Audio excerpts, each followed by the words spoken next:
ആദിച്ചനല്ലൂർ പാലവിള കളരിമൂർത്തിക്കാവ് ദേവീക്ഷേത്രത്തിലെ ദേശഗുരുസി ചൊവ്വാഴ്ച രാത്രി 7 മണിക്ക് നടന്നു.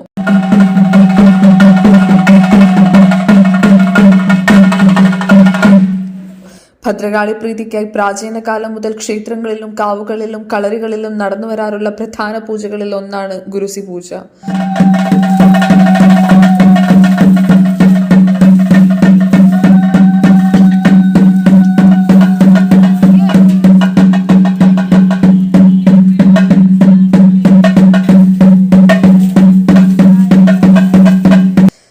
പ്രതിസന്ധികളെ തരണം ചെയ്ത് ജീവിത വിജയം നേടുന്നതിന് വേണ്ടിയാണ് ഇത് നടത്തപ്പെടുന്നത്.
ക്ഷേത്രം മേൽശാന്തി അരുൺനാഥ് ശർമ്മ, ക്ഷേത്രം ശാന്തിമാരായ രഞ്ജിത് ശാന്തി, മോഹൻ ശാന്തി എന്നിവരുടെ മുഖ്യ കാർമ്മികത്വത്തിലാണ് ഗുരുസി പൂജ ക്ഷേത്രത്തിൽ നടന്നത്.